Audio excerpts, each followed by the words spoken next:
Hi, this is Gun226 here. Here I have a Taurus PT745. It's also called the Millennium. Here's the official PT745 Pro. Now it is made in Brazil, so I know some people won't really go for that. I wasn't really going for that either. So I saw the price and the quality of the gun really sold me on it. Anyway, you can see it's Taurus International Manufacturing, Miami, Florida, USA. So they import these to the US from Brazil, and it's not a bad little piece. You can see the sights. It's a 2-dot variety, and I kind of like that. Not bad. I can shoot pretty well with that. One of the things that I'm not too keen on is the safety. I don't think it really needs that. But one of the really cool features here is let me safety check gun. Okay, no problems. The intention of this video is just to break it down, but I just want to give you a quick overview of the features. So you can see here it's a 6-round magazine. It takes 45 ACP. You can see this is a little bit annoying. This magazine does not fall free, and this one doesn't either. So that's a little bit annoying to me. I don't particularly care for that, and I don't particularly care for the safety right here.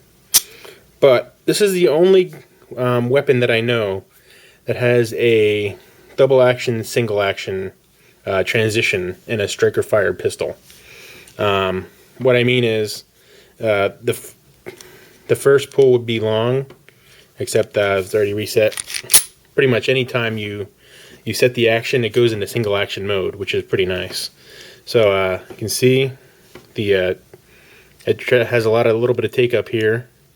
And then once you pull the trigger once, and you do the trigger reset, finger out of the way, right there, you're ready to go again. And that's pretty much a single action deal. It's very much like my SIG P226, where the first shot is double action, then it goes into single action where you have the short trigger pull. But if you need to do second strike capability, say the primer is not good or whatever, you can pull the trigger again. Here you go. Listen. Click. That's the striker being pulled back, and it's a much stronger trigger pull. So that it's pulling the striker back, pulling it back, release. So it's not a bad double action in double action mode, but where it really shines is a single action. That's awesome. So anyway, that's the real main selling point. Now another thing that I don't really care for is Taurus has this funky key safety system. I mean, you're supposed to, you don't want people to pull the slide back. You come over here, you insert the key into the thing here, and you turn it, and your key breaks, and that's bad. Okay, Taurus. That's -1.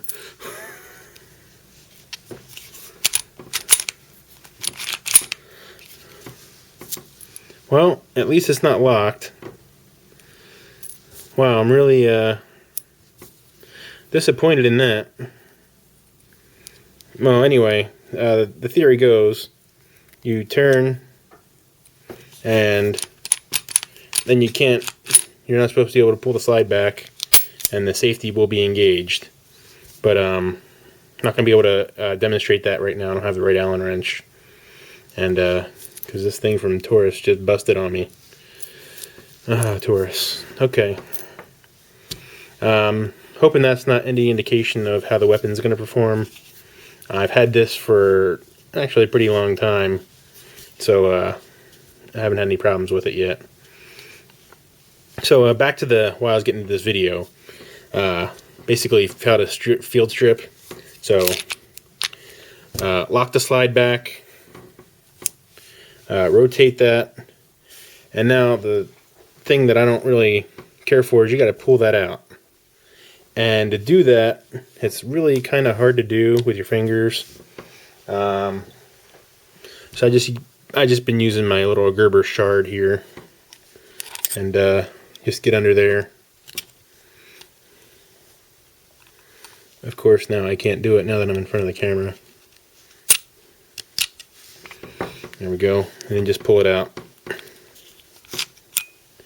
and put it to the side. Now notice the spring.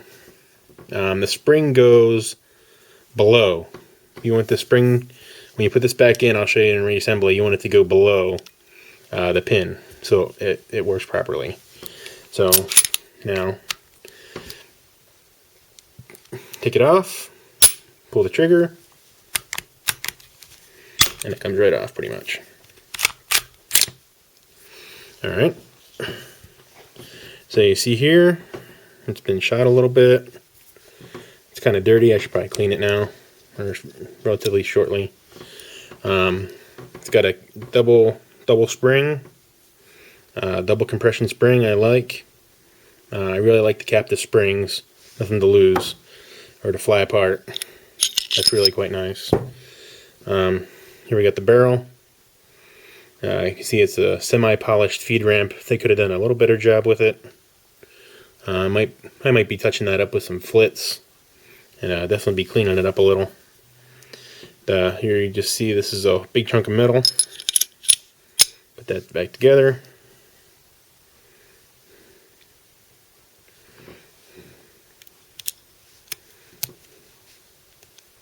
Pretty nice. Goes back together well. And we'll take a look over here. Another little detractor. You can see here, I've been shooting it a little bit, and there's some wear on the rails. They are purely polymer rails, no metal inserts, pretty much whatsoever. It's just polymer rails, but they're almost full length, so that's it's a little better. So not bad. And see the trigger mechanism in there. Works pretty well. You do some more little lubrication, but that's pretty much it. So to put it back together, line up the rails, put it back on there. Now here's the trick. Not only do you need to keep in mind the spring now, but the barrel. If the barrel is not locked into place, you're not going to be able to put that pin through if it's not in the right spot. And if it's way back here when you put it through, you're also going to have problems. So make sure you're locked into place and you can see some daylight through there. And make sure you get the spring below the pin. So this is not my favorite firearm to assemble, disassemble, obviously.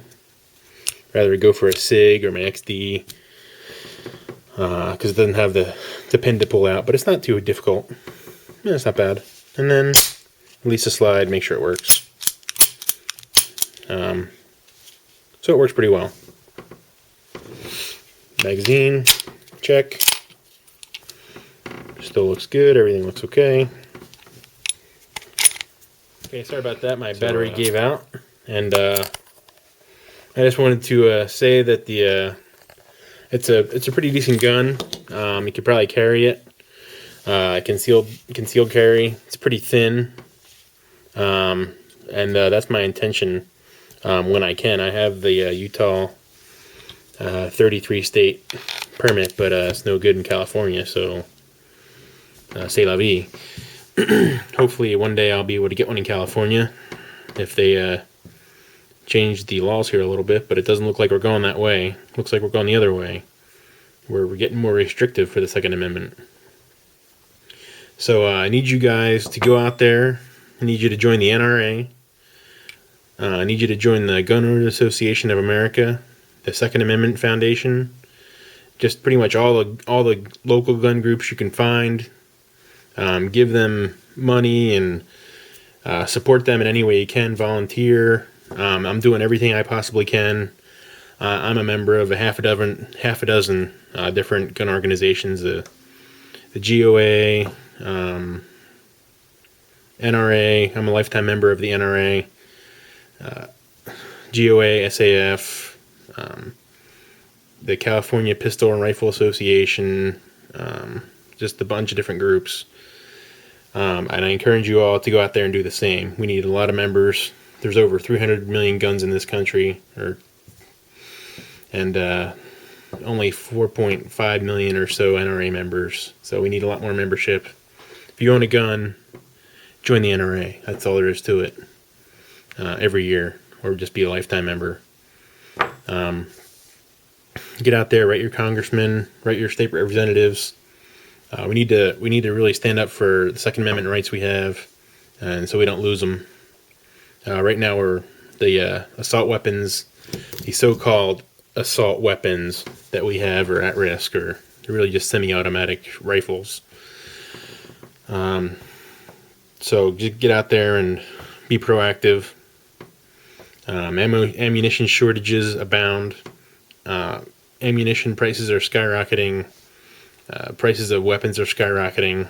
So for people who have some weapons in their collection, they're probably okay. Just sit tight, and hopefully this will all pass and prices will go down to normal, and we can resume normal activities.